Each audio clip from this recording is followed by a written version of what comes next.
We're going to bring the hearing to order. I want to welcome everyone. And today we're going to examine public performance rights and further explore how American Music Fairness Act is able to close the longstanding loophole in copyright law. Under existing copyright law, songwriters and lyricists who own copyrights on a musical composition are entitled to royalties when the song is played on terrestrial AM/FM, think AM/FM radio, satellite radio, or otherwise publicly performed. However, the recording artists and producers who own the copyright in a sound recording of a musical composition are usually different from those who hold the copyright to the composition. The holders of the recording right do not enjoy the same protection and right to royalties as composition rights holders do when the recording is publicly performed. Though the global leader in music, America remains the only democratic nation and one of the few countries globally that does not compensate performers or copyright holders when their songs are played on AM/FM radio. This denies American artists an estimated $200 million a year in performance royalties that would be due to them in virtually any other country. Now, the purpose of this hearing, I think most of y'all know that you've met with me in my office or talked to me about other bills. I don't like to have, I like to bring people to the table and come up with a reasonable and fair outcome. The purpose of this hearing is to get everybody at the table, to hopefully keep them at the table versus being on the table. I want to try and come up again with a just and fair solution, and I think it starts with hearings like this. I'm going to turn to Senator Schiff. I see Senator Padilla is here. I also expect Senator Blackburn. If they get here before it is time to open up and introduce the witnesses, I will give them an opportunity to speak. But now I'll turn to Senator Schiff, my ranking member. Thank you, Chairman Tillis, and thank you to all our witnesses for joining us today. This subcommittee has always been guided by a simple principle that creators deserve to be compensated for their work. Whether we're discussing patent protections for inventors, trademark rights for businesses, or copyright protections for artists and writers, our intellectual property system exists to ensure that those who create value can share in the benefits of their creativity. The principle goes back to our country's founding, when the Constitution granted Congress the power to promote the progress of science and useful arts by securing for limited times to authors and inventors the exclusive right to their respective writings and discoveries. Which brings us to today's hearing and the opportunity to address an inequity in the creative ecosystem in which performing artists in America go uncompensated when their recordings are played on terrestrial radio. Songwriters get paid, music publishers get paid, all as they should. But the artists whose voices we actually hear get nothing. This anomaly places the United States in troubling company. We stand alongside only Iran and North Korea in refusing to recognize performance rights for sound recordings on terrestrial radio. Nearly every other industrialized nation, including China, has recognized that artists deserve compensation when their work is broadcast. This isn't just about fairness at home.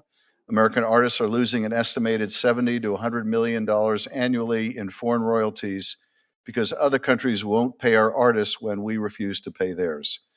The American Music Fairness Act, led by Senators Blackburn and Padilla, offers a bipartisan strategy to address this inequity. And in acknowledging the benefits local radio provides while also recognizing that artists deserve to be paid for their work, this bill includes protections for small and local stations as well. I deeply value the role of local radio in our communities. Local broadcasters provide vital news, emergency information, and entertainment, all of which relies on the hard work of local journalists, studio staff, and others, all of whom must be fairly compensated for their labor. The artists whose songs we hear on those same airwaves deserve the same. Compensating performers is common sense, and it also should not come at the expense of any other group of artists or other forms of copyright. This bill aims to mirror the performance royalty afforded to songwriters for their work and should no way dilute songwriter royalties. I want to take this opportunity to briefly address one other pressing concern for creators, which is not the focus of this hearing, but worth mentioning while we have so many of the valued stakeholders in this room. This includes recent reports that the White House has drafted an executive order that may be signed as early as this week to preempt state AI regulations. While AI has the potential to improve our lives and change the way we work and live, we need a unified approach to implementing AI guardrails to mitigate potential harms to users, consumers, and creators alike. So we need to make sure that we have common sense AI regulation, which protects artists from the unauthorized use of their work or likeness. And while the Congress and the federal government should certainly take the lead in crafting rules of the road for this revolutionary technology, in the absence of federal leadership, the states can and must exercise the power they have to protect their residents. Members of both parties, including several Republican governors, have spoken out against this potential federal preemption and urged Congress to protect state-level AI protections. This bipartisan concern reflects a fundamental truth. The challenges posed by AI to copyright and to creators' livelihoods demand thoughtful legislation, not overreach, and we must not preempt the important work that's going on. The Music Fairness Act is the kind of considered, balanced legislation we should be pursuing to address complex policy challenges, and I look forward to hearing from our witnesses. Thank you, Mr. Chairman. Sure, Padilla, would you like to make comments before the witnesses? Sure. Thank you, Mr. Chairman, and I appreciate your prioritizing this topic and the proposals for this subcommittee. Hardworking artists make it possible for us to enjoy the music that ultimately becomes the soundtrack of our lives, right? Where the holidays are upon us. Everybody has some favorite songs we sing with our families back at home, or we think back nostalgically to our younger days and what music we were fans of when we were in high school or college or other happy times throughout our life. But today I'm also reminded that everybody's struggling with the cost of living in so many categories. And though it may be surprising to some, I know that artists are no exception to that struggle. Now more than ever, the United States needs to join every other democratic country, as you pointed out, in recognizing a public performance right for artists whose sound recordings are played on AM and FM radio, among other places. The issue, in my opinion, is about doing what's right and what's fair.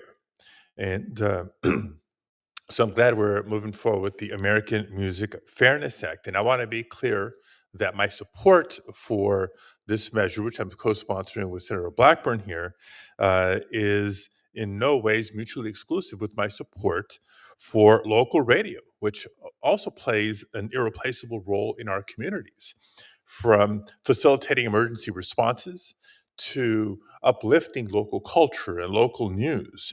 I actually believe the American Music Fairness Act would allow both artists and radio to thrive. So looking forward to discussion today, to exchange with our witnesses, and for this committee as a whole and our Senate to take action sooner rather than later. Thank you, Mr. Chair. Senator Blackburn.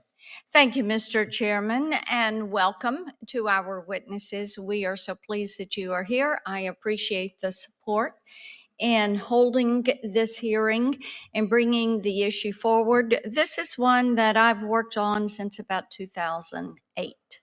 And as Senator Padilla said, this is an issue about fairness.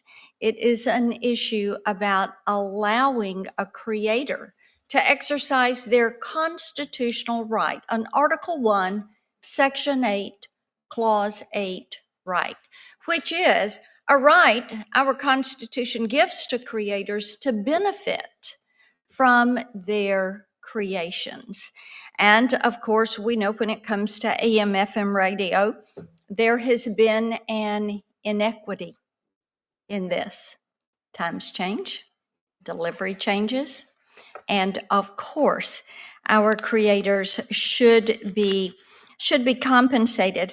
I will tell you, I have found it really so interesting that when you look at the civilized world and you look at all the countries that compensate our artists, we are unfortunately in a league with North Korea and Cuba and Iran in not valuing what the creator comes up with, what the musician comes up with. So now we have the opportunity to right this wrong. And I think that we can all agree the United States needs to be standing in the same position that other entities, other countries are standing. Now, the American Music Fairness Act fixes this issue by closing a loophole in copyright law and ensuring that artists and music creators are paid for the use of their songs on terrestrial radio stations. AMFA would bring corporate radio broadcasters in line with all other, get this, all other music streaming platforms. Terrestrial radio is the outlier. They're the ones that want special treatment, and we need to end that by passing this bill. Now, Apple Music, Spotify, Pandora, SiriusXM, YouTube, and others already pay performers. I think maybe not enough, but they get paid for their work. And this bill is about common sense and fairness. So let's be clear, despite what the critics of this bill say, and we have some big radio that doesn't agree with this. I know Mr. Hinton probably doesn't agree with me on this issue. But this bill protects small and local radio stations. This bill provides strong protections for small, college, and non-commercial radio stations. America's artists and music creators, including our witness today, and we're so pleased to have Mr. Simmons with us. Thank you, sir. They have created the soundtrack of our lives. In my state of Tennessee, from Music Row to Beale Street to the hills of East Tennessee, artists and music creators have made their marks. We have an obligation to protect them and to ensure that they have the right to be paid for the product that they create. It is as simple as that. The creative community has waited a very long time for fair compensation for radio play. And this Congress owes it to our American artists to ensure we finally pay them. We pay them. And they deserve to be paid. So thank you, Mr. Chairman. Welcome to our witnesses. I look forward to a thoughtful exchange. Thank you, Senator Blackburn. I'm going to introduce the witnesses, then we'll go to the oath and then get started on opening statements. Henry Hinton serves as the National Association of Broadcasters, NAB Radio Board of Directors, and as president of the Interbanks Media Company. He operates 5 FM radio stations across eastern North Carolina. I also have to say I've known Henry for probably 16 years, and I view him as a upstanding citizen and somebody who's always been there through several disasters and through COVID and a number of other things. So, Mr. Hinton, I appreciate you being here. I appreciate your show, Talk of the Town. I know that we're not necessarily on exactly the same page on this issue, but I still count you as a very thoughtful person. We appreciate you coming here. Mr. Huppe is the president and CEO of SoundExchange. SoundExchange has distributed over $11 billion in royalties to more than 700,000 creators and continues to be the industry's premier sound recording metadata resource, making up 12% of all U.S. recorded music revenue and distributing 90% of the royalties within 45 days. Gene Simmons probably needs no introduction. He's a musician and best known as the co-founder, bassist, and co-leader of the hard rock. I don't necessarily call it hard rock band. This was in my staff notes. I'm going to call it just a good, solid rock band. He co-founded KISS in 1973 when I was 13 years old, and I remember it, alongside bandmates Paul Stanley, Ace Frehley, and Peter Criss. The band was inducted into the Rock and Roll Hall of Fame in 2014. Since its start, KISS has sold more than 100 million records globally and produced over 30 gold albums. This past Sunday, KISS was honored at the 2025 Kennedy Center Awards. At this point, I'm going to just have you all stand, if you will. We'll do a quick oath, and then we'll get to the opening statements. If you'll please raise your right hand. Do you affirm that the testimony you're about to give before this committee will be the truth, the whole truth, and nothing but the truth, so help you God? Thank you. You may be seated. Mr. Hinton, we'll start with you. Good afternoon, Chairman Tillis, Ranking Member Schiff, and members of the subcommittee. As Senator Tillis said, my name is Henry Hinton, and I'm honored to be here today testifying not only as a local broadcaster from Greenville, North Carolina, but also on behalf of the more than 5,100 free, local, over-the-air radio stations across America that serve your constituents. I'm the president of Interbanks Media, where I proudly work alongside my son to operate 5 FM radio stations in eastern North Carolina. I'm also privileged to serve as a longtime host of the locally focused radio show Talk of the Town. I know firsthand the value and collaborative partnership of our stations and what we have with recording artists. But make no mistake, I also know firsthand that a new performance royalty imposed on local radio will create harm for stations, listeners, and these very same artists. I've worked in radio since I was in high school in the 60s. I started as a DJ, worked in sales, moved into management and ownership. I also spent years in sportscasting, having done play-by-play and color at both UNC Chapel Hill and East Carolina University, my alma mater. My first year in Chapel Hill in 1983 was Michael Jordan's last year in Chapel Hill. I've always loved the broadcaster credo, doing good and doing well, a theme that's played out time and time again throughout my career. We are a uniquely free service, and the backbone of our local communities is evident. We serve our communities in ways that no other media can. Just last week, I want to tell you about what we did in eastern North Carolina. We had all-day radiothons Thursday and Friday of just this past week. We raised over $105,000 for local families this Christmas. It's a program we do every year in partnership with the Salvation Army. That gives back directly to our North Carolina neighbors in need. Our stations are not only the source for the latest music, but the place that listeners turn to for entertainment, inspiration, and information, including as a trusted voice during emergencies and natural disasters. Our market in eastern North Carolina sits in the path of nearly every hurricane. That's when radio's resiliency truly shines. We inform people of the approaching danger. We remain on the air during the storm and its aftermath to provide reliable updates when it matters most. I remember in 2016 when Hurricane Matthew ripped apart entire communities, our stations became the only means of communication for many people. Cell service failed. They had no other way to communicate. We stayed on the air for days, keeping people informed and providing a 24/7 platform for emergency personnel to communicate with the public. After the hurricane, we worked with the Avett brothers at their request, and we raised $365,000 to help communities rebuild. I personally went from town to town in our listening area, delivering checks to help with local needs in those areas. I'm proud of the real-life partnership that exists between radio and recording artists. Broadcasters around the country are known for spotlighting new and upcoming artists and serve as an integral part of artist promotion.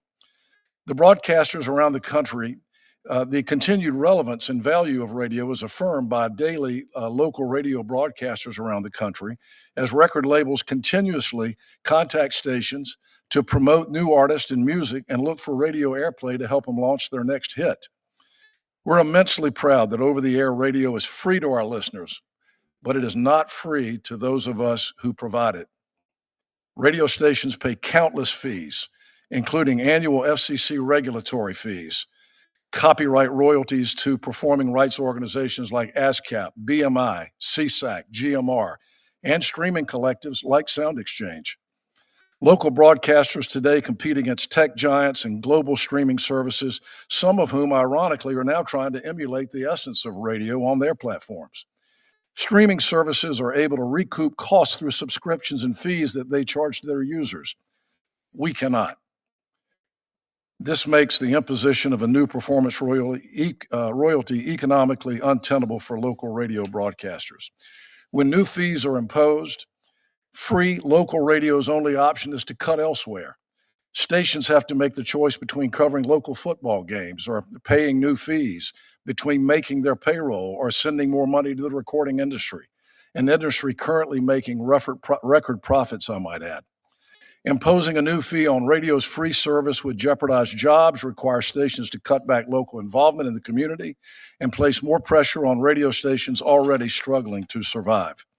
This not only hurts radio stations, but local communities and the artists who rely on radio's unprecedented reach to engage new and existing listeners. In conclusion, I want to applaud the senators and nearly half of the House of Representatives that support the Local Radio Freedom Act, which opposes the imposition of this fee. I encourage this committee to follow suit and refrain from imposing a performance fee on radio. Thank you for inviting me to testify today, and I look forward to your questions. I saw Mr. Huppe. You're gonna come next. You're taking notes. I kind of do things a little bit differently as a chair. I kind of like debate club. So number one, after you finish your opening statements, I'm going to turn to Senator Blackburn to take my spot. I'll be asking questions last, but you all take notes if you hear anything and you want to do it in a professional manner when it is your opportunity. I'd like for you to address the issues that you may have a disagreement with. Mr. Huppe. Thank you, Mr. Chairman. It's an honor to be here today to testify about the American Music Fairness Act. This is the first hearing the Senate has held on this issue in roughly 16 years. During that 16-year period, radio corporations made roughly $250 billion in advertising revenue, while recording artists were paid exactly zero. At that 2009 hearing, former Chairman Leahy said, quote, "It appears the broadcasters are using someone else's property without compensation. That might be okay in other countries, but it's not consistent with American property laws." Mr. Chairman, it was true then, and it's true now. As Senator Blackburn posted last week and stated again here, quote, "The United States is the only industrialized nation in the world that does not pay performers when their music is used on AM/FM radio. In fact, even Russia and China pay. We are in the company of the most notorious abusers of property rights in the world, joining North Korea, Iran, and Cuba." Let that sink in for a moment. And because we don't pay artists for radio in the US, other countries use that as an excuse to avoid paying Americans. It's gotten so bad that countries like France will actually collect American royalties, yet give those American royalties to French artists. Americans are losing out on hundreds of millions of dollars overseas every year, on top of what they are already losing here at home. And Mr. Chairman, the music landscape has changed dramatically since the last time the committee took up this issue. Back then, broadcasters argued that radio promotes artists by exposing listeners to new music, but that is no longer the case. Streaming platforms like Spotify and Apple Music now account for 85% of music industry revenue, while music discovery actually happens on social platforms like TikTok and YouTube. The days of hearing a song on the radio and going out and buying your CD or an album at a store are long gone. All other music delivery platforms pay the performer, but for some reason, AM/FM just can't. Even though they made nearly $14 billion last year in advertising from playing music. They pay their DJs, they pay their talk show radio hosts.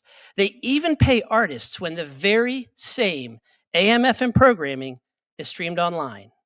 But they argue that extending that right to analog broadcast of FM radio is a step too far, and that it will put small stations out of business, which is simply not true. Mr. Chairman, the system is so broken that whether or not an artist gets paid boils down to which button you push on your car dashboard. If you select SiriusXM or Spotify or Apple Music or even the iHeart streaming app, the artist gets paid. Yet if you choose an FM station, they do not. Mr. Chairman, no legitimate business or policy reason can justify that difference. The title of this hearing recognizes the need to balance interests in the music community, and we share that desire. We care about and recognize the value of small, local, and independent radio, which is why the bill has carve-outs to protect small broadcasters. Under the bill, small stations would pay $500 or less a year for music. That works out to $1.37 a day for unlimited music. We also recognize the great importance that songwriters bring to the creative process. That is why the bill explicitly prevents radio from paying artists out of the songwriter's share of the royalties, which they have collected for decades. All participants in the creative process deserve to be fairly paid. Mr. Chairman, the NAB will say and do anything to make sure they don't have to pay artists for their music. Their playbook has always been to confuse the issue and run out the clock, and it's been effective. Unfortunately, the only way to fix this problem is by changing the law, and that is why we are here today. This isn't about going into a back room and working out a deal with the broadcasters. Congress must create a property right in order to make those discussions meaningful. AMFA is a bipartisan bill that ensures every drummer, guitarist, singer, and musician gets paid fairly for the work they do. And not only is AMFA supported by legislators on both sides of the aisle, but every administration in the past 50 years, including the Trump and Biden administrations, as well as the U.S. Copyright Office, have consistently supported the creation of a performance right in terrestrial radio. In fact, just this morning, the U.S. PTO issued a letter in support of this bill, reaffirming the Trump administration's support for this effort. Congress has stepped up time and again to modernize the law and ensure that artists are paid when their music is paid for digital, streaming, and satellite radio, but it has yet to fix the problem for AM/FM radio.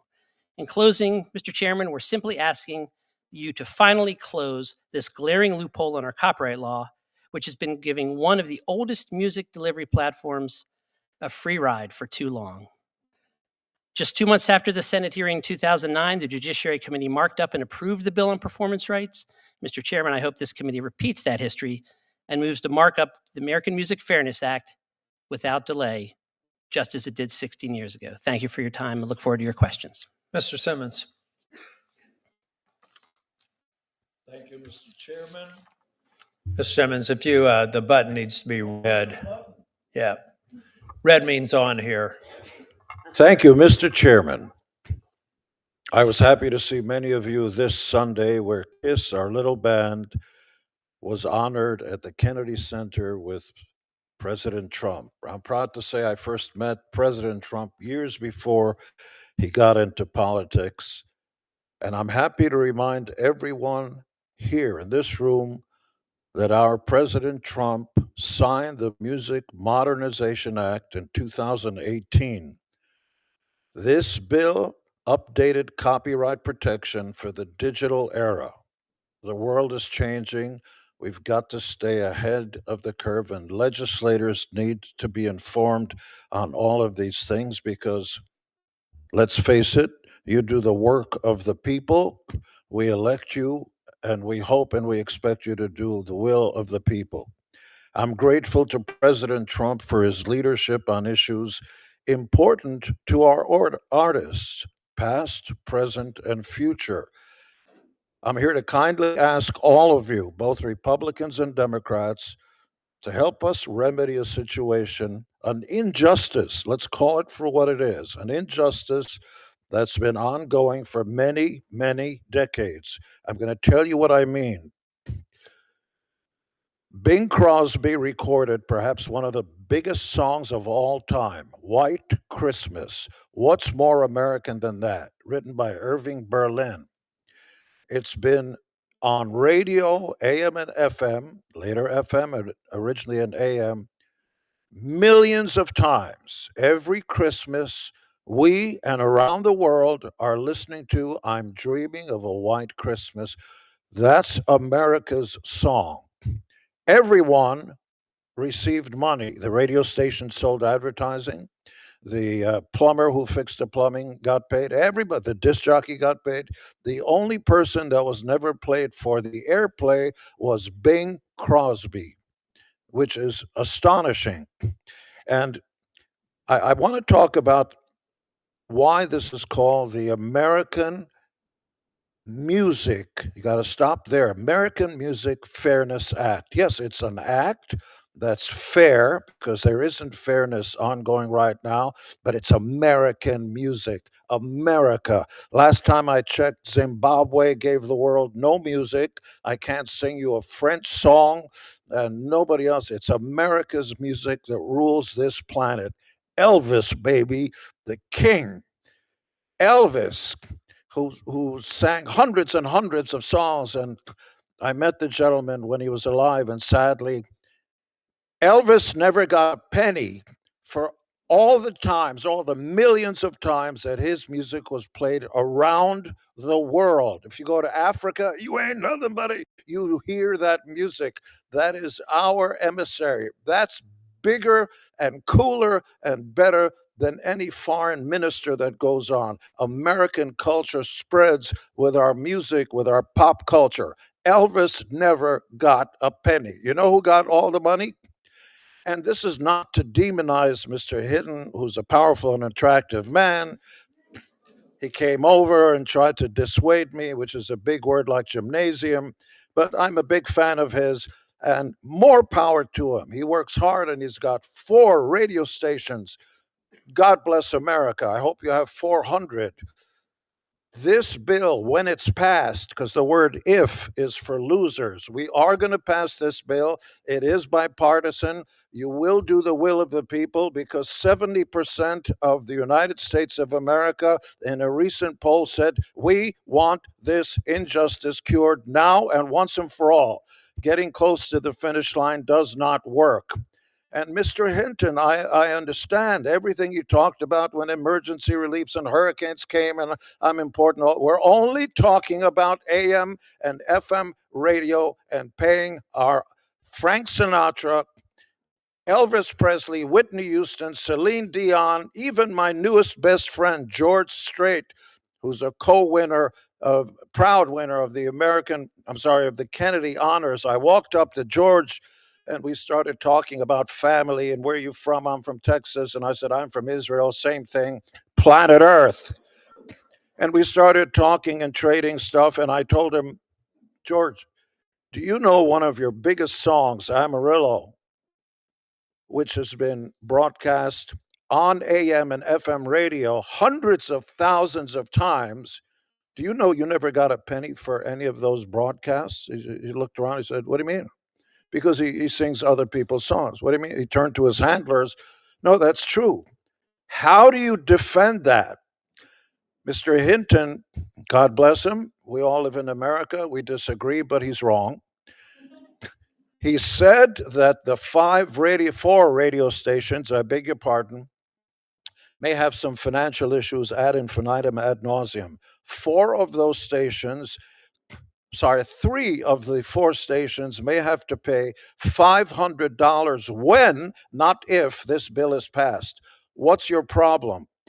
How do we dare come in second to Russia, an alleged country led by a despot, when they do a better job of paying our king of rock and roll, and we're going to stand by and not pay today's artists and future artists? Because let's face it, our children are tomorrow's stars. They're going to claw and fight their way up to the top, and it's really hard to do it. And once you reach the top of Mount Olympus, which is in the center of America, baby, don't kid yourself, it ain't in Greece. This is the land of opportunity where greatness is possible if you put your metal, I'm talking about heavy metal, so what I just did, it was a joke. When you work hard and you get to the top, what do you got? Zipperoonie. That's not the American way. If you are against this bill, you are un-American. You cannot let this injustice continue. It looks like a small issue. There are wars going on and everything, but our emissaries to the world are Elvis and Frank Sinatra. That is who, and then when they find out we're not treating our stars right, in other words, worse than slaves, Slaves get food and water. Elvis and Bing Crosby and Sinatra got nothing for their performance. You got to change this now for our children and our children's children, and I know you will. The president will sign this once all you guys respectfully get your act together and put this across the board. Let's do the right thing. God bless America. Thank you, Mr. Simmons. Senator Blackburn, I'm going to let you take my first time. Absolutely. Thank you so much, Mr. Chairman. Thank you each for your testimony. Mr. Hinton, I want to come to you first. I guess you could probably imagine that. I've worked with the NAB for years trying to get them to agree to a template like we have. I want to clear up a couple of things. You mentioned in your testimony that this would cause harm. Let me ask you this: not paying artists for their sound, their voice being on radio, they're getting zero money. Do you think that causes harm to the artist? Well, Senator, thank you for that question. Don't say thank you for the question through this. It eats up my time. Go ahead. All right. Quickly. The reality is American radio reaches 79% of Americans every week. 226 million people listen to radio every week. But the problem that we have, I ask you about causing harm, not about your audience. So let me move on, because you are causing harm. You've got an oldies station. You've never paid Sam Moore's estate a dime for Soul Man. And I bet you use that as bumper music a good bit. And you talk about being a free service. Your free service, do your advertisers look at you and say free service? The answer to that is no, they don't, because they're paying what you say is the rate. And the more listeners you have, the more they're going to pay you for that advertising. And the better music that you play that people actually want to hear, then the more you're going to be able to charge them. If we shut down all the music, you wouldn't have anything but a talk station. So I think we need to realize that. Also, you talked about being on the air for emergencies. The FCC requires you. They have that override when there is an emergency. You did not do that out of the goodness of your heart. You do that because you are mandated to do that, and thereby you provide that public service, and we appreciate that our radio stations do that. I would also remind you that when you talk about being a partnership between the artist and the radio stations, there is a new form of payola that is out there, and it's called having these artists do private shows for your advertisers, again, so that your worth is more to your advertisers. So indeed, it's kind of lopsided because they're making nothing and you're making millions of dollars. You and your son started this business not to be charity, but to make a profit and to serve your communities and to allow local radio. And for football games, you have advertisers. Again, you're providing a service, but you're being paid. The people that do not get paid are the performers. Mr. Simmons, let me come to you. You laid it. Can I respond to any of that? No, sir. It's my time. Okay. Thank you, sir. If we do a second round, I'll give you the opportunity to respond. Mr. Simmons, it's well past time to pass the American Music Fairness Act. I want you to very succinctly say, this is why we need to do it today. We have to do it today because AI is right around the corner. This is an archaic injustice that's been around for a long time, and there's no reason why we should get in the middle of it. It's un-American. The basic premise of America is, pardon me for simplifying it, I was a 6th grade teacher. If you work hard, you should get paid. Okay, let me ask you about something else. I go to church, and I live in a neighborhood in Nashville where we have a lot of session singers and musicians, background vocalists. that are there. Talk about the significance to those artists of getting those pennies on the spin. It's often, see, when you mentioned Elvis and Frank Sinatra and everything, we're talking big ideas because they've scratched and worked their way to the top. The new artists really need these pennies when they get heard as their career starts on radio, but there's no income. How do they get there?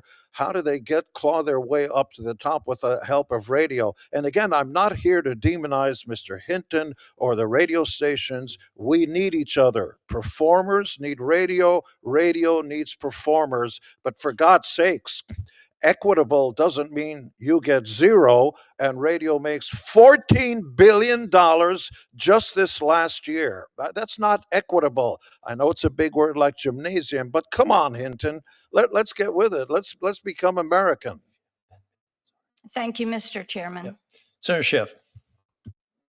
Thank you, Mr. Chairman, and thank you to my colleague, Alex Padilla, for this legislation. Appreciate all of you testifying today. Mr. Simmons, I want to ask you about the song Beth, but you're not here for that, so I'm not going to. What I would, and I love that song. I love all your songs. And thank you for bringing my Cusimano constituents with you. What I'd like to ask you, you've been obviously performing for quite a while.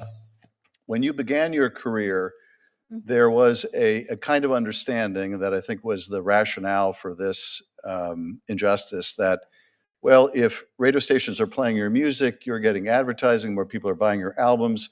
Obviously, the industry has completely changed, and the way people access music has completely changed. But if you could talk a little bit about how the industry has evolved and what it means today not to be compensated. That is, I would imagine whatever promotional value you get of your songs played on the radio doesn't somehow create enough recompense to make up for the lack of being paid for those songs being played on the radio. Well, first and foremost, what you say is so, but I want to cut to the chase, which is when we first began, we were four knuckleheads off the streets of New York who could barely spell, read, or write. We just happened by ourselves. We never knew, no one. Artists are not qualified to understand the business model. We didn't have a business manager. I didn't know that once you get a song that goes on radio, radio is not going to pay you to play the song, but they will have the right, I will say this again, they have the right to use our name and likeness. And you're talking about trademarks.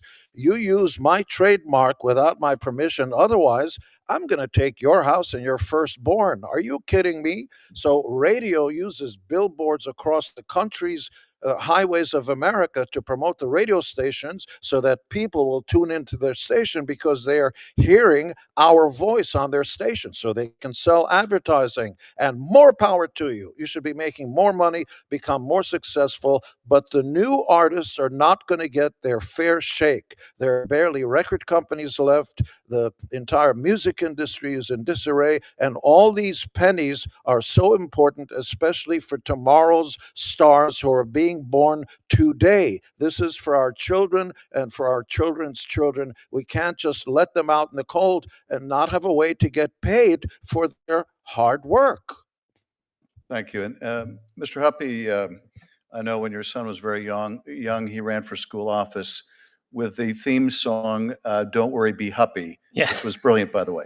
That is correct. When that song is played on a streaming service, you're able to identify where the royalties should go. And as the chair was saying, do so very rapidly, very quick order. Let's say that song is played on terrestrial radio. Are there any challenges to being able to determine when that's being played, providing the same kind of mechanism for compensation that you do with the streaming services? The mechanics behind doing that, Senator, would not be that difficult at all. As you well know, we already receive much of the data about plays and artists and songs when almost all of these FM stations rebroadcast online. So in a way, we're already paying for the digital part of their business. And the FM part of their business is the much larger part, $14 billion a year. And the mechanics of getting the payments out would be quite doable. Thank you. Mr. Hinton, there are provisions in the bill that are designed to try to help smaller broadcasters. Tell us, if you would, why you believe those provisions are not workable. For, I think, college stations, it might be $100. For smaller stations, it might be $500. Why are those carve-outs not adequate for the smaller stations? And for the larger stations, why shouldn't they pay the compensation of the artists they're airing? Well, the $500 exemption is going to apply to a small number of stations, but there are over 4,000 FM stations in the country, including some of mine, that would not fall under that exemption. And there are a lot of small market broadcasters right now that are barely hanging on. And understand, it's not $500, it's another $500 on top of FCC regulatory fees and all the PROs that we're already paying. Radio stations are being inundated with PRO fees. Senator Tillis and I've had this conversation for the last couple of years. The whole landscape, the ecosystem that's worked for 100 years is under strain because streaming services are a problem for the performers. They're a problem for radio stations. We are competing with streaming services that are owned by the largest big tech companies in the world. And our revenues as a result of that are dropping. BIA, who is the organization that tracks revenues for the broadcast industry, this is a very important fact. You may not be aware. Since 2019, radio's gross receipt revenue has decreased 20%, projected to be down another 5% this year, 3.5% next year. So small market radio stations can't take any more fees. It's not 500, it's another 500 on top of everything else that we're paying. And I'll tell you, anybody that thinks $500 is a small chunk of change has never had to run a small market radio station. Thank you. I yield back, Mr. Chairman. Mr. Hinton, you'd ask if you want to make a brief comment in response to Senator Blackbird's questions, you can. Then I've got questions for you. Yes. I'm a little bit surprised that radio is being demonized the way it is. I want to remind people that this ecosystem that we operate in has been working for both the radio industry and the music industry for 100 years. As you're answering the question, can you give me a sense of what's different about Europe and the stressors that they have economically, and they're still achieving the reimbursement? What's different about the American terrestrial radio option and the European option where they seem to have resolved this issue? Well, the first thing I would say to you is that radio stations in America are free, and we're part of a free market system. If you go to European countries and some of the countries that have been mentioned, radio stations are owned by the government. The relationship between the music industry and the radio industry has been fantastic, and it's worked beautifully for the years. It's been said that the promotional angle that radio station provides to the recording industry is not there anymore. It's not important. If you allow me, I just want to read something that I received from a good friend of mine, Mike Biddle, who is the program director. He used to be my program director. He's now program director at WQDR in Raleigh, which is one of the legendary country music stations. I asked Mike last week, Mike, tell me what kind of contact you get on a week-to-week basis with the recording industry and music labels. And if you don't mind, I'd like to read a couple of lines from that email. 16, exclamation point. That's the number of record label representatives I've communicated with over the past 5 days. 4 of them are at the vice president level or higher. The reason? They want airplay from our radio stations. Based on the ratings research provided by Nielsen and Eastland, and I've done the math, our radio station alone can match the exposure of an artist a song gets with 30,000 streams in 1 week with just a handful of spins in primetime listening. And one other thing I'd like to respond to is the issue that Senator Blackburn brought up regarding her letter to the chairman of the FCC for payola. First and foremost, I would say, in my experience, and I've been in this business a long time, Senator, I have never, my experience has been exactly the opposite of what you are describing. It's normally artists coming to radio stations wanting us to provide promotion for something that they're promoting with a relief concert or something. Just like happened with us after Hurricane Matthew, the Avett brothers came to us and said, will you help us promote a hurricane relief concert, which we did and raised $365,000. I can tell you this, that we take the issue of payola very seriously. NAB has a policy. We all follow it. We are very serious about following payola and not breaking any federal laws, especially that one. Last question for you, or from me. Have you modeled what the economic impact would be on your stations, or has NAB done any modeling on what the economic impact would be on various stations if this bill is ratified? Well, let me start with this, Senator. The radio industry is free over the air. When we hear about these other streaming services that are paying performers' rights, remember this: they can pass their fees on to. Yeah, I get that. What I'm trying to get at is the economic impact and what stimulated. This isn't from my staff notes. Well, what again, stimulated you and I've had this conversation before. I think we should be advocating for is for Congress to take a look at the entire ecosystem. Well, I got you. All PROs. But I'm just trying to get back to you, the NAB in particular. I wouldn't expect you and your radio station to have done some modeling about what the impact would be. You're asking me for a percentage of how it would impact us? I'm trying to get, we've already, there's a stipulation that some of the smaller market or college radio stations be either $100 or $500 impact. So I'm trying to get that's not a lot. It would have a de minimis impact in terms of performers' compensation. I'm just trying to get a sense of what this would represent to a radio station like yours that would not necessarily enjoy the carve out or the exemption, roughly what it's going to cost. And I would assume you can just do a look back I honestly and don't know determine. the answer to that question. It's going to be on a per station basis. Yeah. I think it'd be helpful, as we move forward to get, it would seem to me it'd be deterministic. You look back 12 months, look at what you played, and then determine if the law were passed, what it would be. But I think that'd be helpful for the record. Well, Mr. Huppe, do you have any insight on well, here's the other thing when I'm talking with the NAB. They talk about bad actors. I'm not going to name 3-letter players in this industry, but they talk about some other folks that are constantly breathing down the broadcasters' back. Are you sympathetic to any of that with some of the music distributors and the way that they're treated? Yours is a very different model, but I'm just kind of curious. Yeah, we're not in the radio promotion business, so I'm not as familiar with that, Mr. Chairman. I will say, in terms to answer to your last question, you asked about sort of modeling out. I will say, again, I share the respect for Mr. Hinton and the amazing network that he's built out, but 4 of his 5 stations would be eligible for the $500 a year carve out. And the other comment, if I could, Mr. Chairman, there's a lot of talk about promotion here. The bill takes into account any promotion effect. If there truly is promotion, then I would suggest the broadcasters can put their money where their mouth is and recognize it will be a factor expressly considered by the people that set the rates for this. We could debate whether there's promotion or not. I mean, as you heard earlier, 85% of all revenue comes from streaming. I think you've heard Mr. Hinton say twice that they compete with those streaming platforms now. It's no longer about promotion, it's about competing. And one last point, Mr. Chairman, let's say there is promotion, hypothetically. I don't know why that should be a free ticket to take people's property with neither permission nor payment.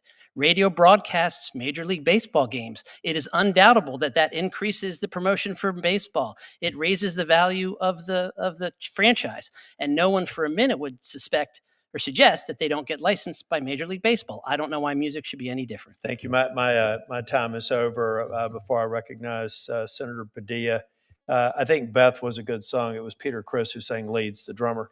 Senator Padilla. Thank you, Mr. Chairman. Thank you to all the witnesses for your participation today. I do want to begin with questions for Mr. Simmons, and I especially appreciate you because you're not just here advocating for your own self-interest, you're advocating for all artists. No, I think that's not the headline. The headline is I've done well thanks to the American dream. And I often say, God bless America, and people think I say it for a soundbite. I'm the proud son of a concentration camp survivor. And for me, those words means something, and we should all get over the cornball eye-raising things and realize where we're living. This ain't about me, my friend, That's what because I've done very well because America gave a first-generation legal immigrant the chance to do well, and it was not easy. I had to learn the language. I had to stop talking like this, dress British, think Yiddish. You know what I mean. You had to learn the culture, claw my way up to the top with three other guys that understood it, with no managers, no nothing. Do it the old-fashioned way. Roll up your sleeves. America's giving you the chance. The rest is up to you. It's not about me. I'm on top of Mount Olympus. As I said before, I was thinking of buying the building. This is about the future of our the point children. I'm trying to make, because you've been blessed and you've done well.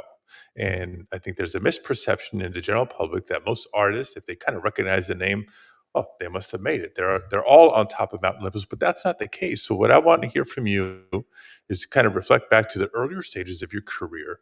What would these type of royalty payments mean for emerging artists who are trying to build their career? Every little bit helps. At the outset, I understand that a brand new artist isn't necessarily going to help a radio station get to a point, but perhaps I scratch your back. When they get bigger, they'll be more appreciative of WXRP or whatever that's called, and say, "You were there for me then. I'm going to be," it's about relationships.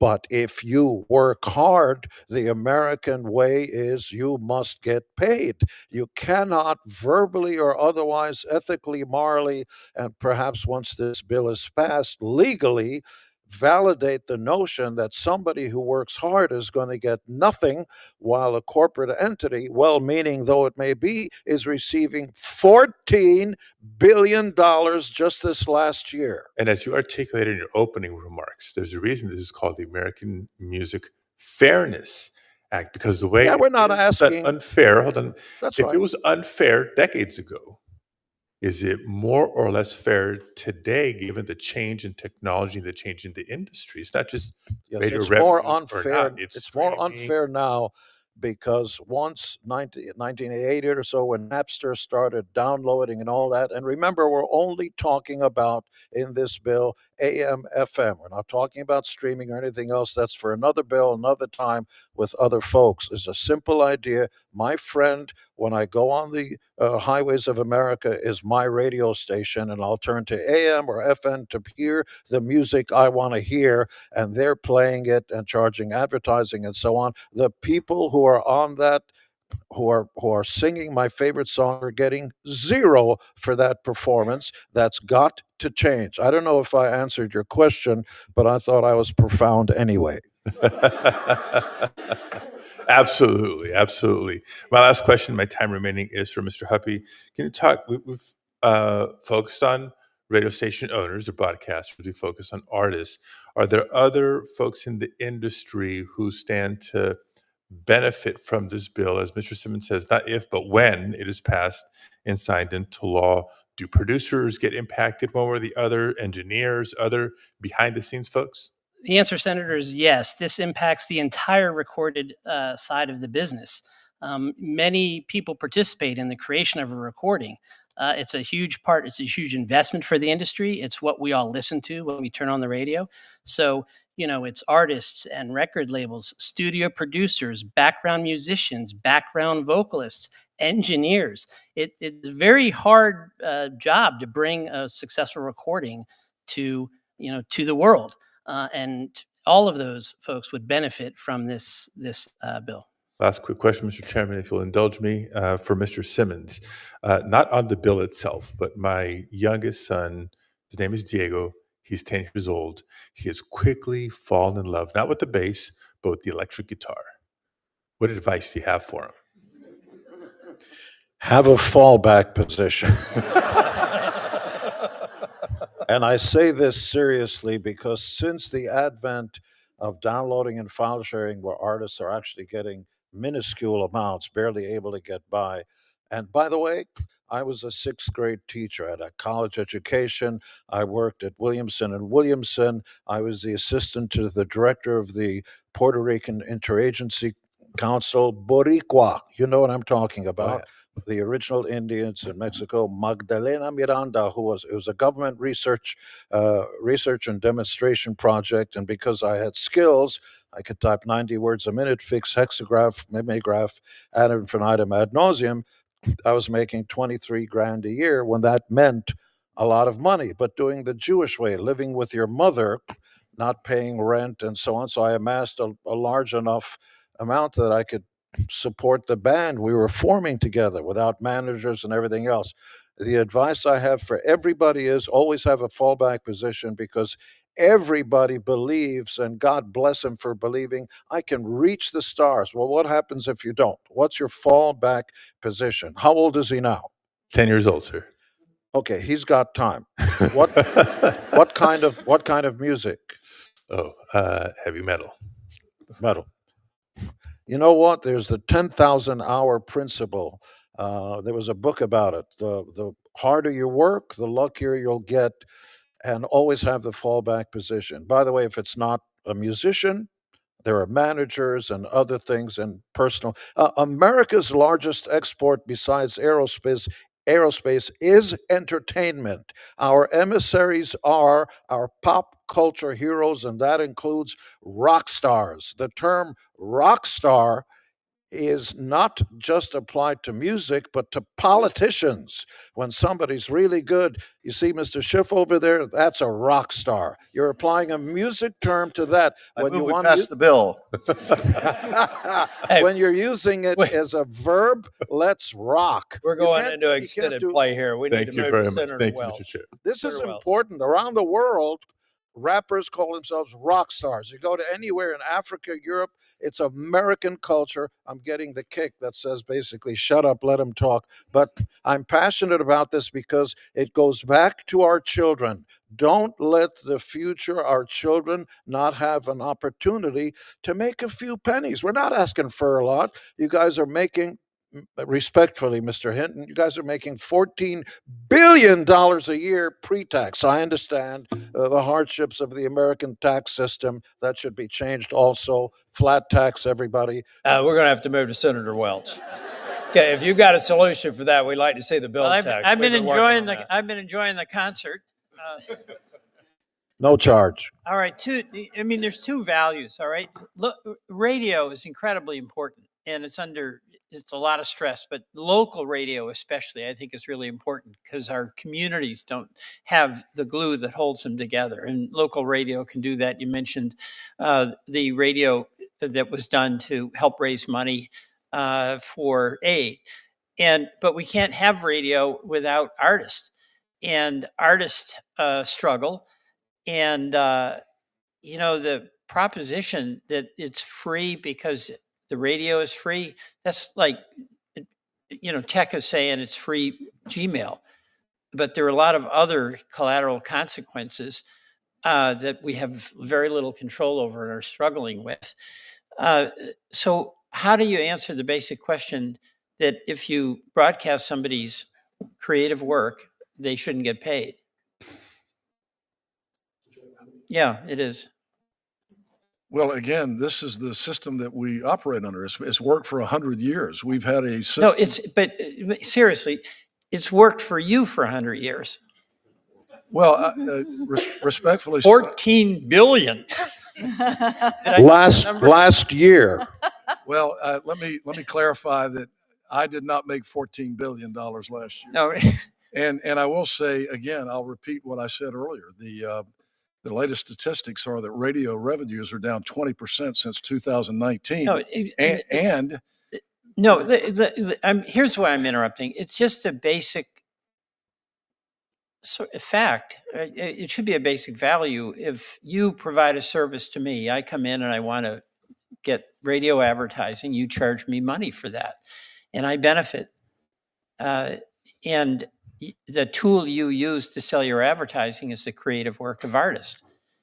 And it's hard for me to understand how it is that those artists shouldn't be recognized for their contribution, even though you're people turn that radio on are turning it on for free. May I answer? Yeah. Again, the promotional value that radio stations provide is phenomenal, and it continues to be phenomenal. It's being downplayed here today, but let me say, people like Lainey Wilson, who just one of the top stars in the country right now, just won a BMI award. One of the first things she said when she won the award was, "Thank you to radio for helping me get where I am."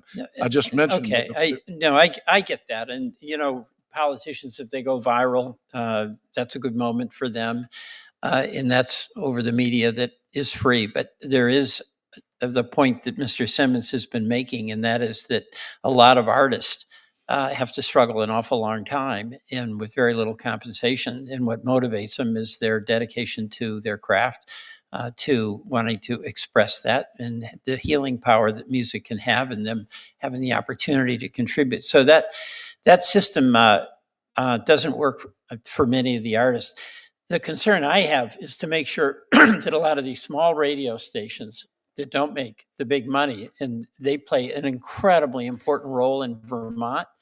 And they might be college stations, and they play a role to get a person started, to have some sense that they can have a career. But that radio station can't afford anything. Yeah, Senator Welch, just for the bill we're talking about today, there is a $100 cap for college stations, $500 cap for certain.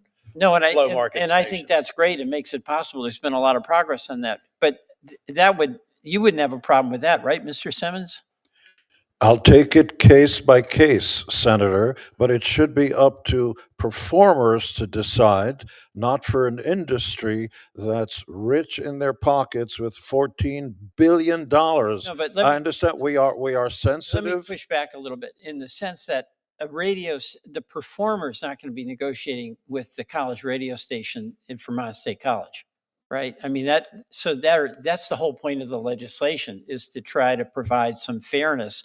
And my question to you is, do you have any issue with the legislation including some carve-outs for stations whose revenues are below a certain amount, where reasonably speaking, You're speaking to possibly the most unqualified person in this room.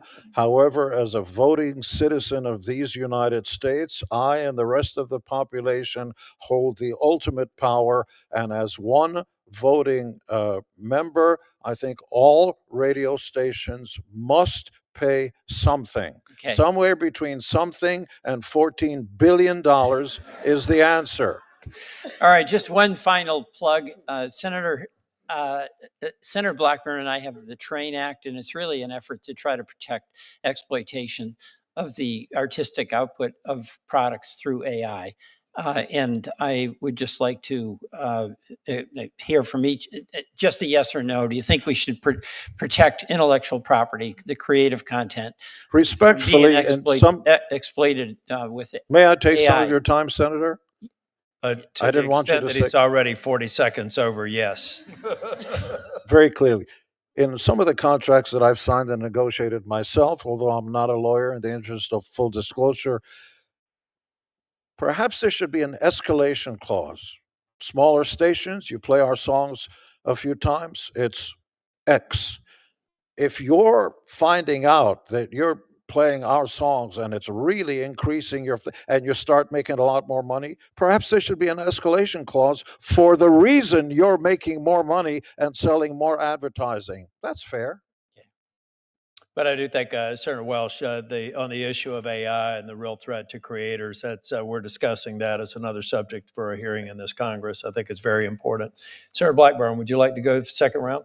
I would indeed. And Mr. Chairman, I have several letters of support for the AMFA, and they are letters from the Recording Academy, RIAA, American Association of Independent Music, SAG-AFTRA, Society of Composers and Lyricists, the Christian Music Trade Association, over 300 performance artists, a group of conservative pro-property rights organizations supporting the bill, a letter from USPTO Director Director John Squires supporting congressional action on over-the-air public performance rights, and a letter from the Director of the USPTO and Registrar of Copyrights during the first Trump administration supporting over-the-air public performance rights. Without objection, it'll be included in the record.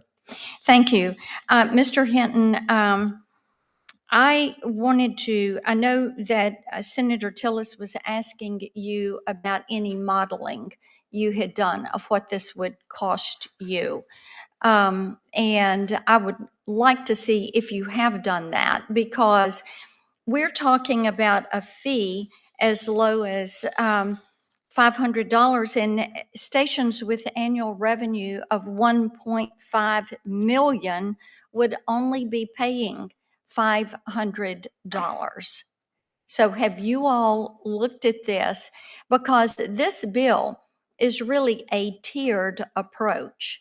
And how much do you think is too much to pay the artist for the music that you're using? Senator, my understanding is that the rates have not been set. My colleague at NAB just passed me a note that the rates have not been set. We have not done any modeling. They'll be set by the Okay. Copyright Realty Board, or Copyright Royalty Board, but we don't know the answer to that yet. Okay, so you've done no modeling to look at That's correct.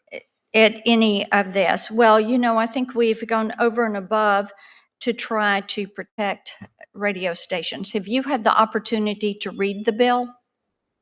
I have. Okay, great. And looking at that bill, then how much is too much to pay an artist for their music? What would you set that at? Senator, again, the promotional value that radio stations provide. You're on the NAB board, sir, and what I'm looking for is fairness for these artists. You're asking me for a number that I don't have. You don't have a number. You just know paying anything is too much. I just know what I'm paying already, and this is going to be added to what radio stations are already being burdened with in the copyright space.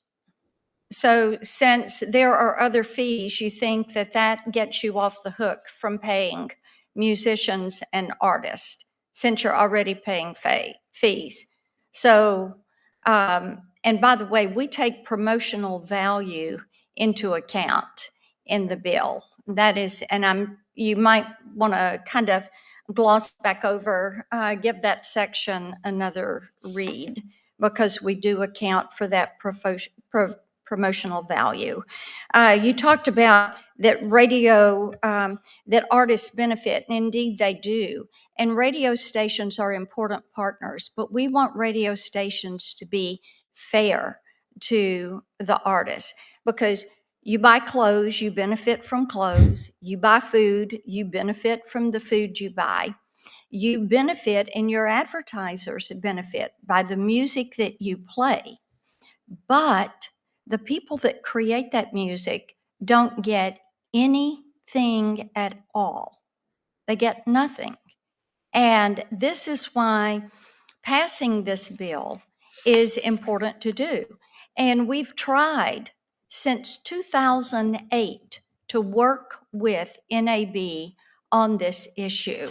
So do you think that we should be proud of the fact that we sit there with Cuba, North Korea, and Iran and refuse to pay a royalty for a product that is created? Do you think that NAB should be pleased that they hold that as a position, that they're intransigent on this, that they are refusing to pay compensation for something that they are using? Do you want me to answer that? Yes, sir. The answer to your question, Senator, is that it's a free market system in this country, and it's much different than some of the countries that you're talking about. And the system has worked for a long, long time that benefits radio stations and recording artists. In fact, I would say to you that the radio industry and recording business have gotten along great and need each other. And outside the walls of this building and in Washington, D.C., it's not a controversial or adversarial relationship Sir, at all. I would It's very invite you to symbiotic. come. I would invite you, sir, to come to Nashville with me. Come to Tennessee with me. I'd love to. I love and that. do a roundtable with me with some of these musicians and entertainers. And I will guarantee you, you will hear quite a different story. This is an issue of fairness. This is an issue of meeting the constitutional prerogative for creators. As I said, it's an Article 1, Section 8 prerogative. You have to compensate creators. They have that right. And sir, broadcast has blocked this.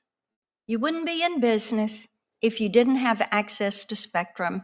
You wouldn't be in business if the FCC didn't give you a license. You wouldn't be in business if there was not music to play. So this is the fairness issue. And I know you want to grow this business and hand it to your son when you're ready to retire and head to Florida and play golf.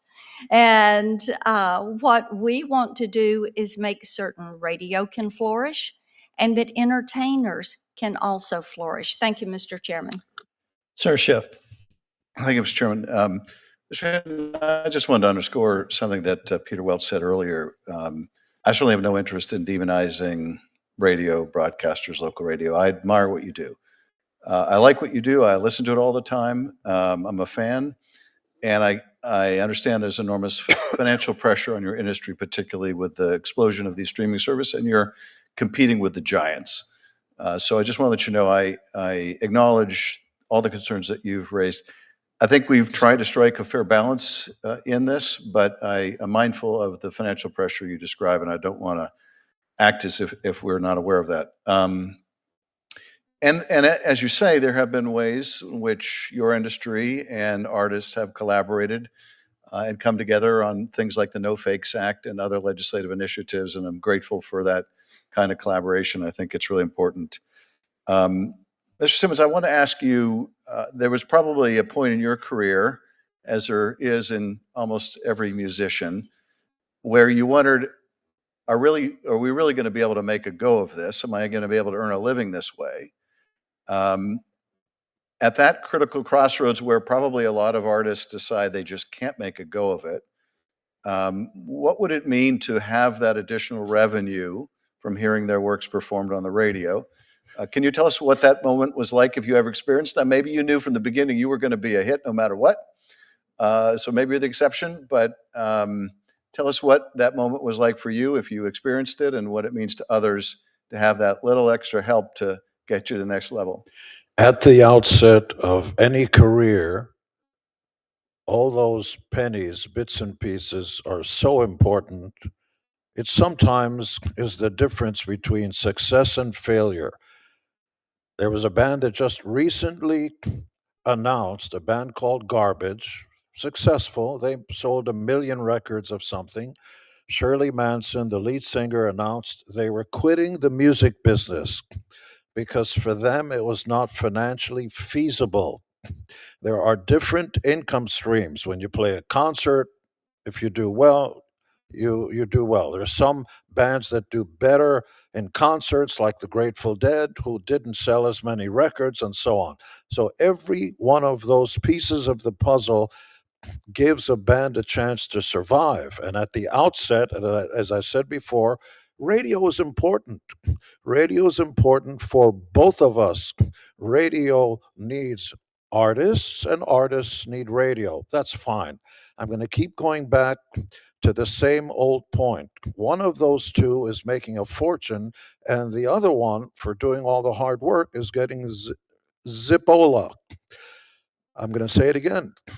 For the new artists, often it's times between, often it comes down to death or life. Those few pennies that radio would pay once this bill is passed, because I don't play with if. This will go through. I know the president well enough. He will sign this as soon as we all put this paper in front of him. It will give new bands a chance. those extra pennies and dollars and so on will give them a little more to devote more to their craft. And again, this idea that it's just music. No, it's not. It represents America. They are our emissaries to the rest of the planet. We want to have big superstars so they can tour overseas. So everybody says that music comes from America. I want to go to America. One of the reasons my mother and I wanted to come to America, I wanted to come, is Elvis. Where was he born? I can't think of a single performer, artist or anything that comes from, I got to go to France to hear him. I don't, it's like, shut up. You want to come to America, the land of dreams, the land that creates superstars and superheroes. Those are our emissaries. Pay new artists, especially. Pay them something, between something and $14 billion, Mr. Hinton. Thank you, Mr. Chairman. Senator Schiff, you may also want to note that Garbage's best song was "I'm Only Happy When It Rains." Mr. Huppe, can you talk a little bit about some of the royalties that the broadcast industry already pays? Sure. The broadcast industry does already, as Mr. Hinton has referenced, they do pay songwriters across all platforms, as they should. Songwriters are a very important part of the system. And they also do pay royalties to sound recording artists when the very same content we're talking about here, when that is simulcast online or streamed over the internet, they also do pay there. But as I mentioned, they do not pay when, this biggest part of their business, $14 billion over-the-air transmissions, they do not pay recording artists for that. If we were to pass this bill, it's my understanding now that certain jurisdictions withhold compensation for U.S. domiciled artists when we don't their own. So do we have any earthly idea how much money would potentially flow to the artist and into the U.S. economy if this bill were to pass? I think one estimate we like to reference, the first Trump administration put out a letter that estimated the loss of that money at around $200 million. Certainly hundreds of millions is a safe number to go with, but 200 million, I think, was mentioned by the first Trump administration in their letter of support.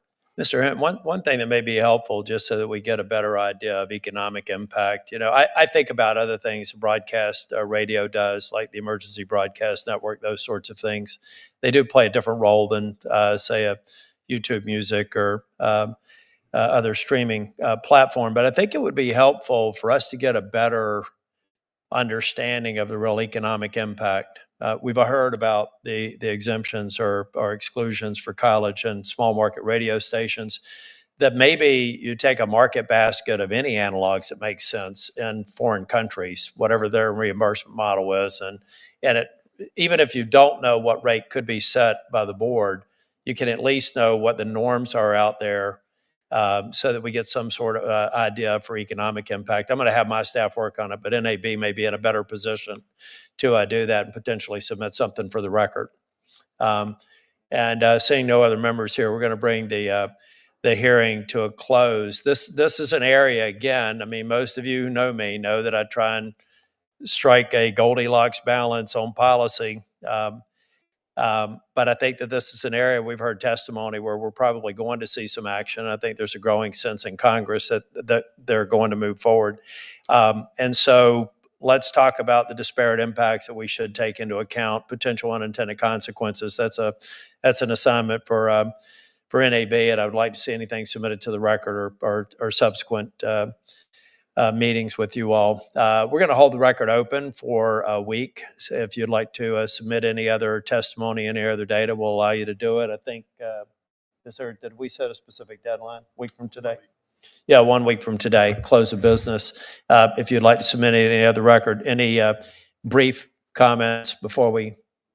And Mr. Chairman, if I may, you said you encourage debate-style format. I just wanted to respond to one thing about radio not being able to pay. Radio, Mr. Pittman, the head of iHeart, recently talked about radio's renaissance. And when you look at some of the margins in radio stations, I had the opportunity to see some numbers from last year, and some of the biggest radio conglomerates have margins in the 18 to 24% range. Radio pays for the rent, they pay for the electricity, they pay for their station managers, they pay for the executives, as they should. I'm just at a loss. And by the way, talk radio also manages to afford to pay their talent. and they managed to work that into their business model as well. So I think the concept that radio can't work this into their business model is really not really a supportable statement. Artists deserve to get paid just like everybody else at radio. Mr. Hinton, I'll give you equal time. That'd be 30 seconds. Well, first of all, I'd like to thank the committee and you, Chairman Tillis, for allowing me to testify today. It's been an honor to testify, especially on the same table here with such an iconic music hero of mine for many, many years, Gene Simmons. Radio is facing a lot of different issues. I've talked about the economic pressures and the economic realities that we're facing with streaming and losing revenues.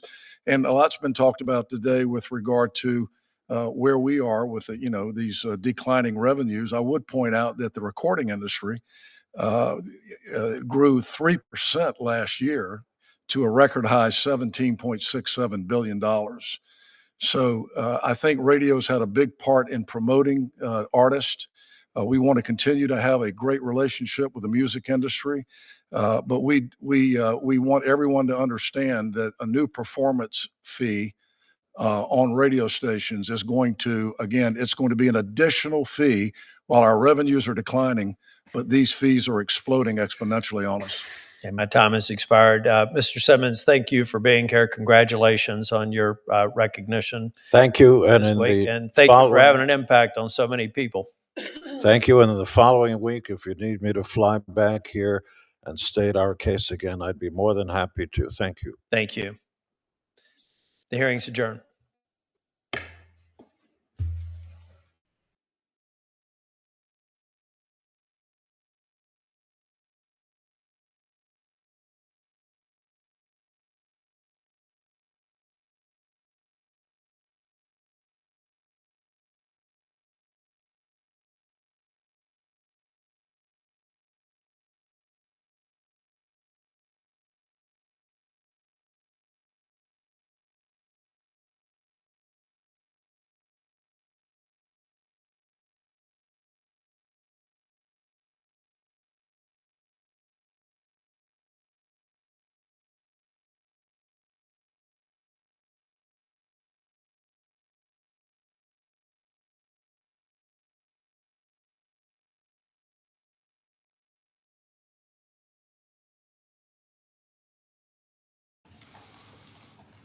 Thank you very much, everybody. This is a great evening. It's a great honor.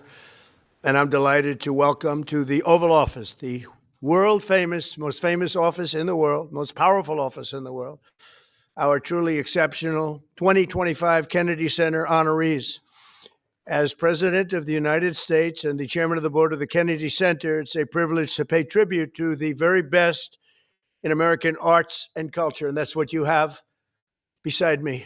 They are incredible people. I know most of them, and I've been a fan of all of them.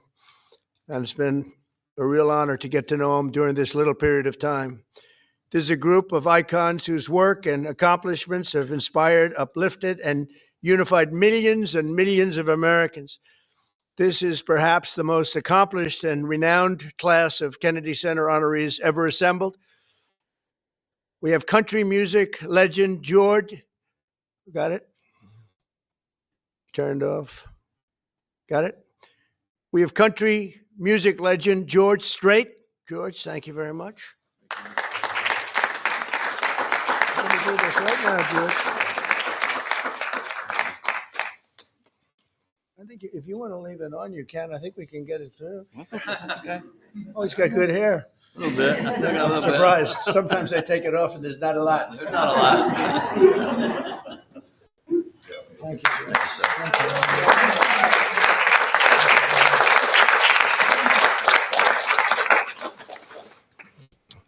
We have a great star of Broadway. I've seen the show many times and other shows of his, Michael Crawford. Michael, thank you.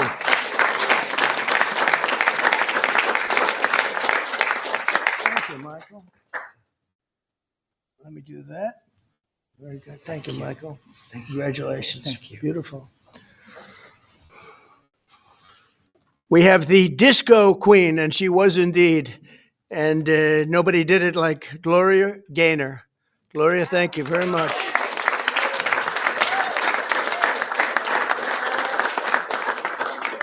Oh, that's a good head of hair.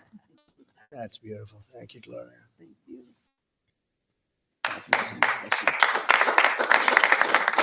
Thank you, darling.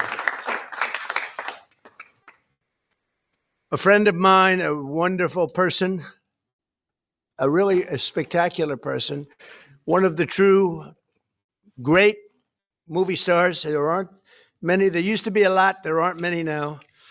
But he's one of the great legends and had some of the greatest movies ever, including the top grossing movies ever. Sylvester Sly Stallone. Sly. Thank you. Proud of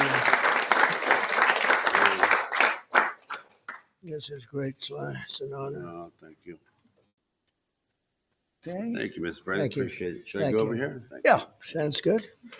Thank you, Sly.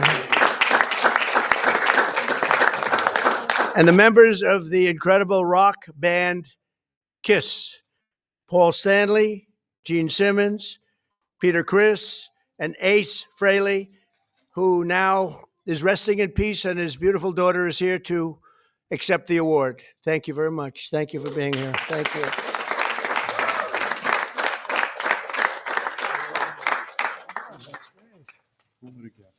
That's pretty good stuff, huh?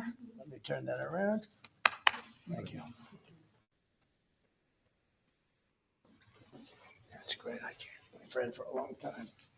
Thank you, Mr. That's good. President. Thank you very much. My friend for a long time.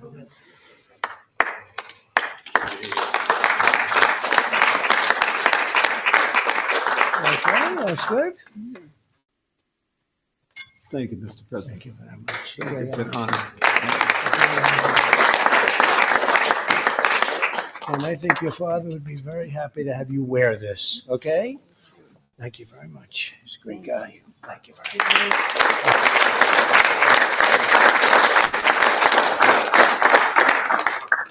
Those are great people.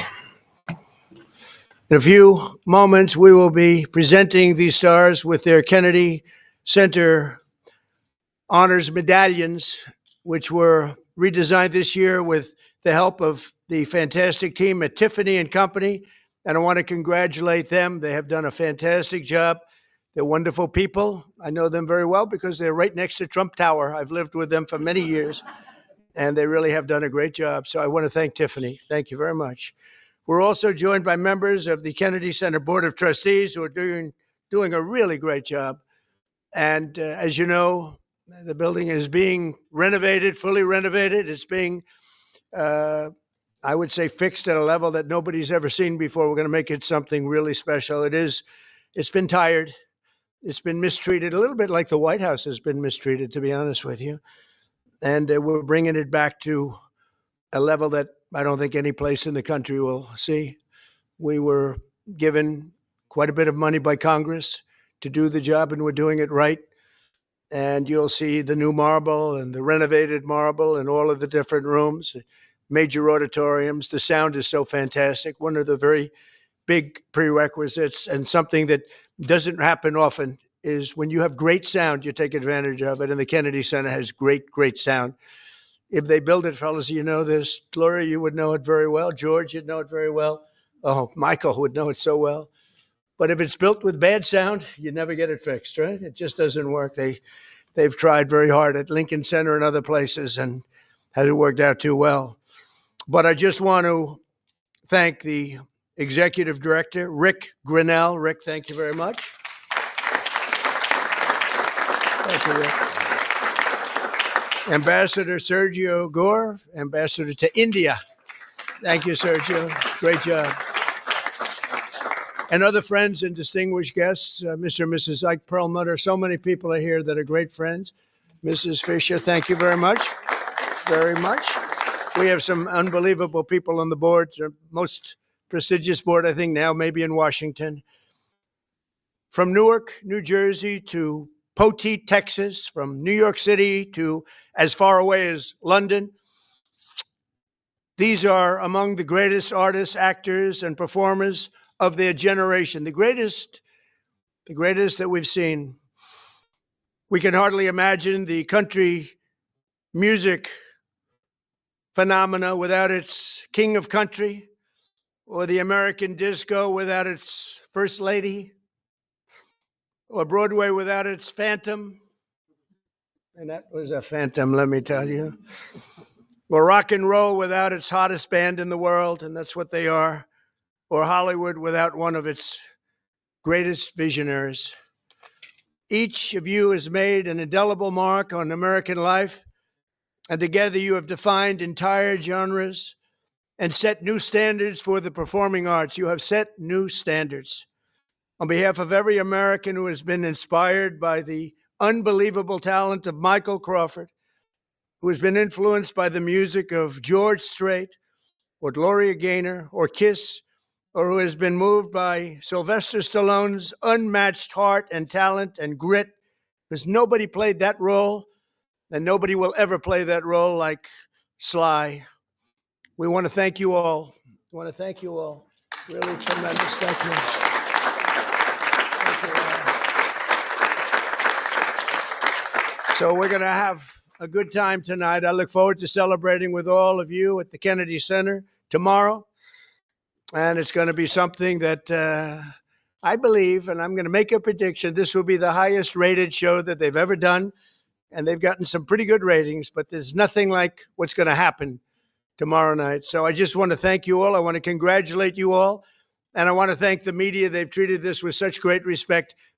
We very much appreciate it. Now we're going to go to the State Department with Secretary of State Rubio and have a special event, something which was never done before, but we never had a president hosting the awards before.